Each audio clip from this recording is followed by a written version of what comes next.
अप्रैल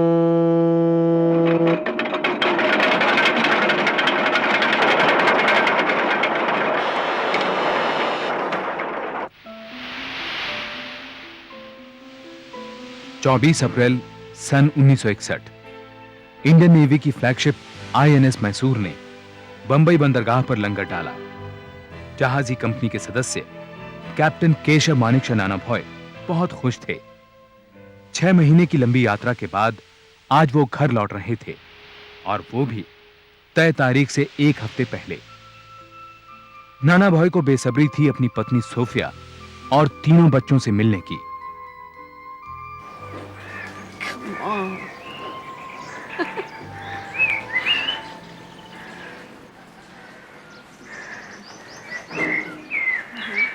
हाय हाय hi hello. तो अगले हफ्ते? जी हाँ, मैं अगले हफ्ते आने वाला था, लेकिन जरा सा प्रॉब्लम हो गया। सोफिया के बर्ताव से यह साफ जाहिर था कि वो नाना के अचानक घर लौटने से नाखुश थी। अगले 9 दिनों में उसके रूखेपन और चिड़चिड़ाहट ने बहस और लड़ाई का रूप ले लिया। इस तनाव को कम करने के लिए नाना ने बच्चों के साथ फिल्म देखने का प्रोग्राम बनाया। And now we're getting late for the film. देखते कौन सबसे ज्यादा तैयार होता है। Who's the fastest?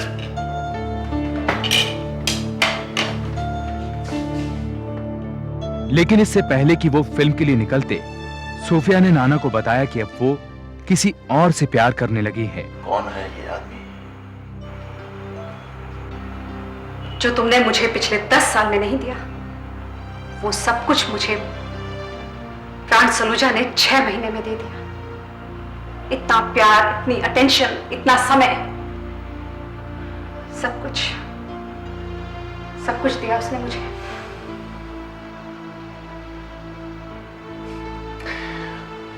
प्राण सलूजा।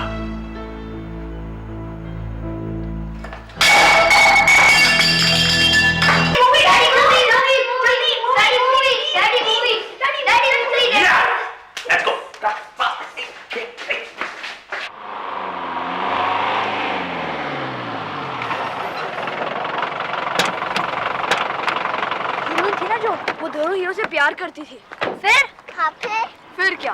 दोनों हीरो की फाइट। Keep quiet. जब देखो शोर मचाते रहते हैं। You shouldn't be watching such movies anyway. Daddy, आप फिल्म देखने चलेंगे? डॉगी की दवाइयाँ कौन लाएगा बेटा? और वैसे भी आपने मुझे सारी कहानी सुना दी। Anyway, enjoy yourself. 6 बजे पिक करने आऊंगा तुम सबको।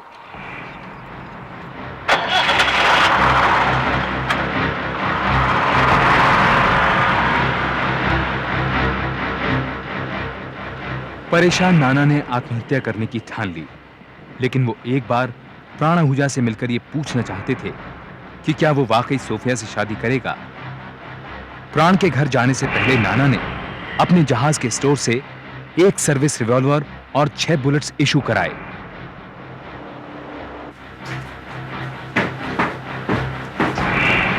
एक बंदूक और 6 गोली। सब प्रोफेशनल। Personal safety.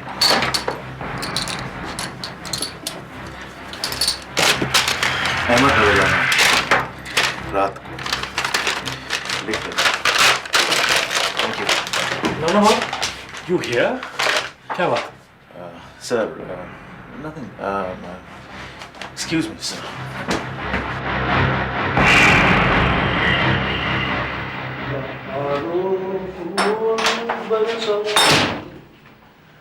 प्राण कहाँ है? सब ऊपर है, बोलो मुझे जगाना नहीं है।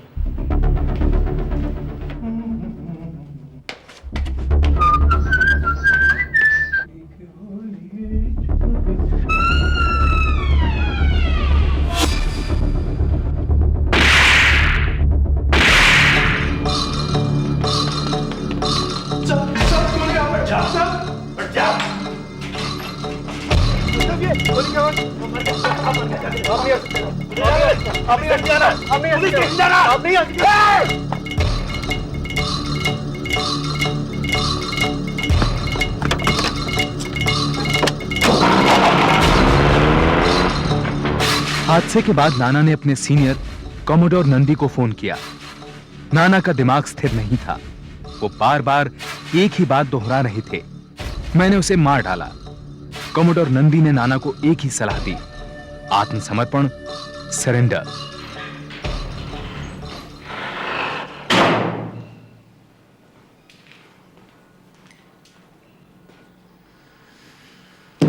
Sir, Captain, what is this? get me arrested, sir. प्राण सलूजा का मैंने खून किया है। I surrender. आप होश में तो हैं? Do you know what this confession can do to you? Yes, sir. सच ये है कि प्राण सलूजा की लाश जीवन ज्योति बिल्डिंग में इस वक्त पड़ी है। I've killed him, मैंने उसे मार डाला है, सर। डेप्यूटी पुलिस कमिश्नर ने नाना भॉय को हिरासत में लेकर सिविल जेल भेज दिया। जल्दी ही नेवी की सिफारिश पर कोर्ट ने उन्हें नेवल बेस INS कुंजाली पर नौसेना की हिरासत में रखने की अनुमति दी। नाना भॉय पर इंडियन पीनल कोड की धारा 302 के तहत प्राण सलूजा की हत्या का आरोप था। प्रेस में छपी सीमा की रक्षा में लगे सिपाही की पीठ पीछे उसकी पत्नी की बेवफाई की कहानी ने नाना भॉय को जनता का हीरो बना दिया। सुनवाई के पहले दिन कोर्ट के अहाते से लेकर फ्लोरा फाउंटेन तक हजारों लोगों की भीड़ थी। हवा में नाना भॉय जिंदाबाद के नारे गूंज रहे थे। केस शुरुआत से ही विवादों से घिरा था। सरकार ने नाना भॉय की रिक्वेस्ट पर उन्हें अपना केस लड़ने के लिए 17,000 रुपए दिए। इस बात पर लोकसभा में हंगामा मच गया। सरकार पर नाना भॉय की तरफदारी का आरोप था। इधर प्राण सलूजा के परिवार ने केस से अपनी दूरी बनाए रखी।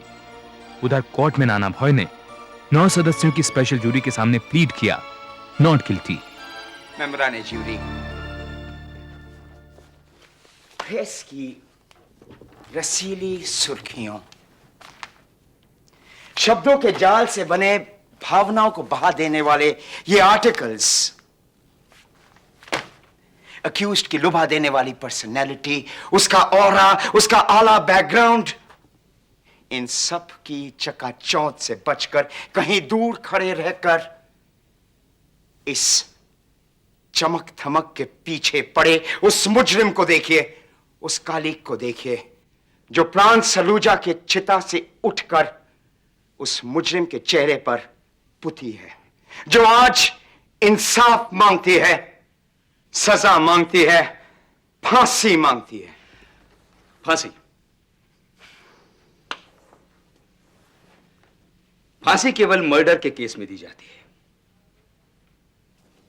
और यह मर्डर नहीं था। I can prove it was, सबूत है, गवाह है। मेरे पहले गवाह प्रेम सलूजा की बिल्डिंग का चौकीदार। केस की तह खुलने लगी। घटना स्थल पर सबसे पहले पहुंचने वाले जीवन ज्योत बिल्डिंग के चौकीदार और इंस्पेक्टर पालेकर प्रमुख गवाह थे। इस बात में कोई शक नहीं था कि नाना भॉय प्राण सलूजा के घर एक लोडेड रिवॉल्वर लेकर गए थे। ना ही इस बात को ठुकराया जा सकता था कि हत्या के वक्त कमरे में नाना भॉय और प्राण सलूजा के अलावा कोई नहीं था। बहस का मुद्दा था हत्या की वजह।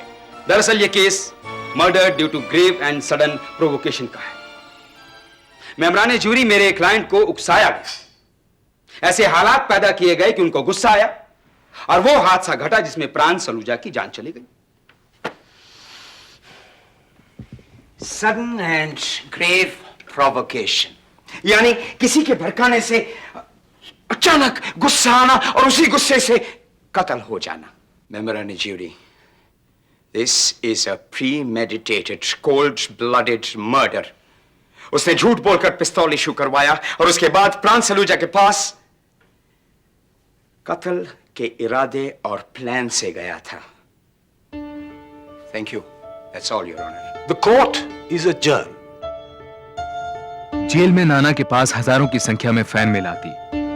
नाना भॉय, वी लव यू। नाना भॉय, हम तुम्हारे साथ हैं।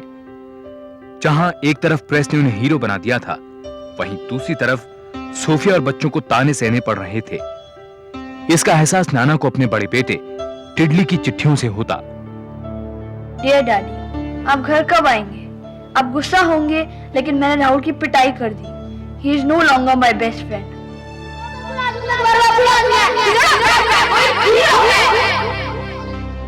क्या आप सचमुच बुरे आदमी हैं? मैंने मम्मी से पूछा पर वो तो कुछ बोलती ही नहीं है। आपका टेडी।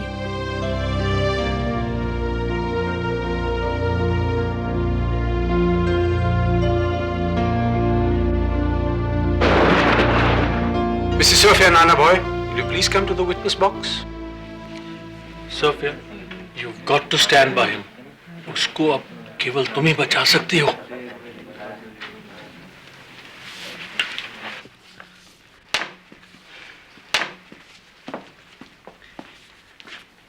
मिसेज नाना भाई, क्या आप इन लेटर्स को पहचानती हैं? जी। किसने लिखे? प्राण सलूजा ने मुझे। क्या ये चिट्ठियां कहीं भी दर्शाती हैं कि प्राण सलूजा आपसे शादी करना चाहता था? जवाब दीजिए, जवाब दीजिए मिसेज नाना भाई। आपके जवाब पर किसी की जिंदगी का फैसला होगा। चिट्ठियों में शादी का कोई वायदा नहीं किया गया है। सोफिया ने प्राण की चिट्ठियों का सहारा लेते हुए कहा कि उसे खुद नहीं मालूम था कि प्राण उससे शादी करेगा या नहीं। उसने कोर्ट को बताया कि वारदात के दिन नाना प्राण के घर कत्ल के इरादे से नहीं बल्कि इसी सवाल का जवाब पाने के लिए गए थे। प्रोसिक्यूशन का मानना था कि सोफिया अब अपने पति को बचाने के लिए साफ झूठ बोल रही है, लेकिन डिफेंस लॉयर जे दारूवाला ने सोफिया का साथ देते हुए उस दिन के हादसे को एक नई रोशनी में समझाने की कोशिश की। कैप्टन नाना भाई जब अपनी बीवी की बेवफाई का पता चला तो वो टूट गए। एक मायूस, हताश इंसान ने सुसाइड करने का फैसला किया। उसने झूठ बोलकर सर्विस रिवॉल्वर अपनी जान लेने के लिए लिया था। मगर उसके मरने के बाद उसके बच्चों का क्या होगा? क्या प्राण सलूजा वाकई सोफिया से शादी करेगा? उस शाम यही जानने के लिए मेरा क्लाइंट प्राण सलूजा के घर गया। अरे नाना, तुम वैसे बेडरूम में? सोफिया और बच्चों का क्या होगा? वो तुम्हारी प्रॉब्लम है यार, तुम संभालो। शादी का वादा किया तुमने सोफिया से, तो सो व्हाट? मैं ये जानना आया हूं कि तुम मेरे बच्चों को पागल हो गया हो क्या? इस तरह से हर एरी गरी राह चलती औरत के साथ शादी करता रहूंगा, उसके बच्चों को संभालता रहूंगा? यहाँ तो अनाथ आश्रम बन जाएगा यार। प्राण सलूजा, प्राण सलूजा सोफिया एरी गरी औरत नहीं है। तुमने सोफिया से शादी का वादा किया या नहीं? आई काउंट मारिया ना, रिलैक्स। मैं सैकड़ों वादे करता हूं और इस तरह से हर वादा निभाता रहा तो हरम खोलने के लिए तुम जिंदा नहीं बचा। मेरे बच्चों का नाता खोलेगा, मेरे बच्चों का नाता तुम खोलेगा, मेरे बच्चों का नाता संभालेगा।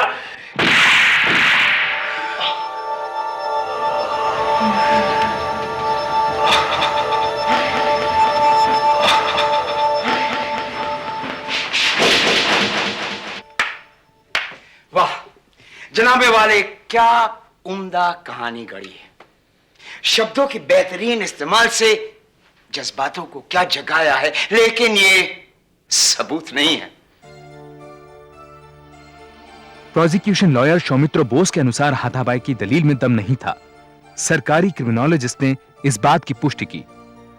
उनके अनुसार नाना को गोली चलाने से पहले रिवॉल्वर का सेफ्टी कैच छुड़ाना पड़ा होगा, जो कि हाथापाई के दौरान मुमकिन नहीं था।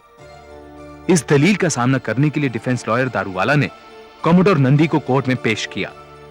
कैप्टन नाना भॉय के सीनियर ऑफिसर उनकी अचूक निशानेबाजी के गवाह थे।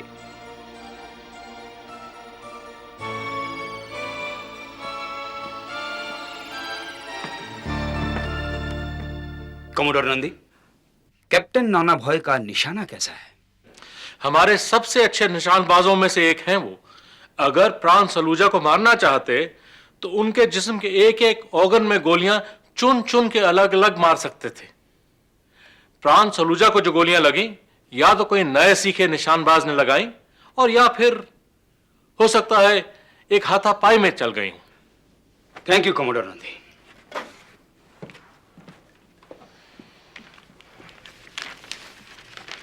यह है डॉक्टर एबी बालिगा की रिपोर्ट, ये जो इस बात की तफ्तीश करती है कि जिस ढंग से, जिस एंगल से प्राण सलूजा को गोलियां लगी थी वो हाथापाई के दौरान चली थी। मगर यह हाथापाई क्यों हुई, योर लॉर्डशिप?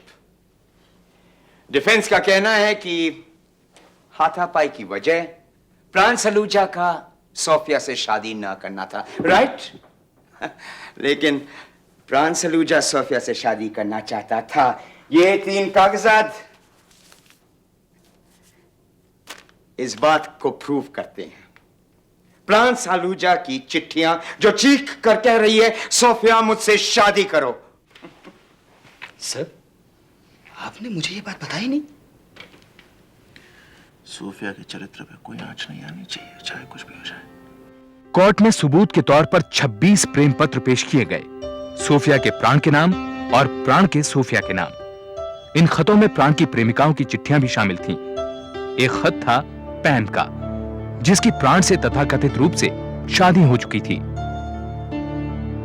तुम पर या बच्चों पर अब कोई आंच नहीं आएगी।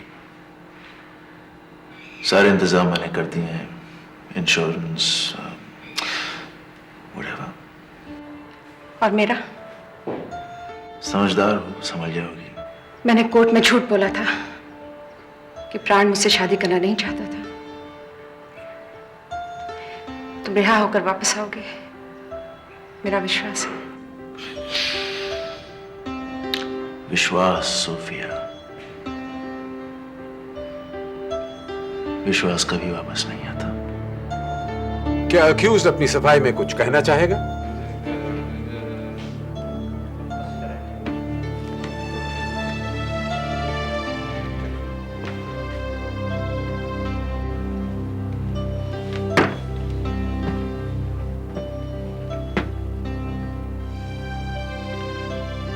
मैं अपनी सारी जिंदगी दूसरों के लिए जिया हूं सर। देश के लिए, बच्चों के लिए, सोफिया के लिए। सोफिया की वजह से उस हाथापाई में तो क्या, अब भी अगर मेरी मौत हो जाती है तो मुझे कोई फर्क नहीं पड़ता है। I did this because I love her. I did this for her honor, sir. I did this for your honor, Sophia.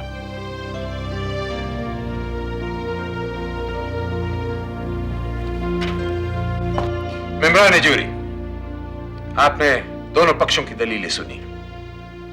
अब मैं आपको यह बताना चाहूंगा कि दफा 302 के तहत कत्ल की सजा मौत या उम्र कैद है, मगर दफा 300 के तहत अगर कत्ल किसी के उकसाने पर अचानक आवेश में हुआ तो वो कत्ल नहीं माना जाता। It's an exception. अब एक आदमी की जिंदगी का फैसला आपके हाथों में है। कोई भी होता यही करता। जूरी को निर्णय लेने में 140 मिनट का वक्त लगा। नाना का मार्मिक बयान, प्राण का आशिकाना मिजाज, डिफेंस की हाथापाई की दलील, मीडिया की उत्तेजना और पब्लिक सिंपैथी। फैसला आसान नहीं था। क्या मेंबरान जूरी किसी फैसले पे आए? We have your honor. Court को फैसला सुनाइए। ये जूरी 8 के मुकाबले 1 के मत में फैसला करती है कि captain Nana Bhoy versus state of Maharashtra case में डिफेंडेंट बेगुनाह है, उसे बाइज्जत बरी किया जाए।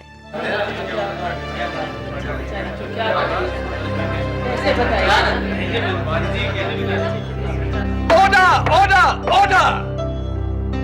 ये फैसला गलत है। जज्बात है, सबूत नहीं, मजाक है, कानून नहीं। ये हरगिज नहीं होने दूंगा। I will not let a guilty man go scot-free.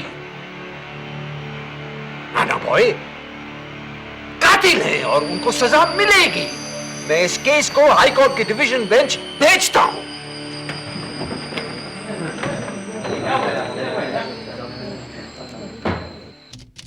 High court में केस पर एक नए सिरे से बहस शुरू हुई। 9 महीने की बहस के बाद हाई कोर्ट ने कैप्टन नाना भॉय को इंडियन पीनल कोड की दफा 302 के तहत मुजरिम करार देते हुए उम्र कैद की सजा सुनाई। नाना भॉय ने सुप्रीम कोर्ट में अपील की। लेकिन सुप्रीम कोर्ट ने हाई कोर्ट का फैसला बरकरार रखते हुए उन्हें पूना जेल भेज दिया। सुप्रीम कोर्ट के फैसले पर पारसी कम्युनिटी और बंबई की जनता में तहलका मच गया। नेवी से भी इंसाफ की मांग तेज हो गई। अब नाना भॉय का मामला राष्ट्रपति को सुपुर्द कर दिया गया। 2 साल की जेल के बाद 1964 में राष्ट्रपति ने नाना भॉय को माफी दे दी।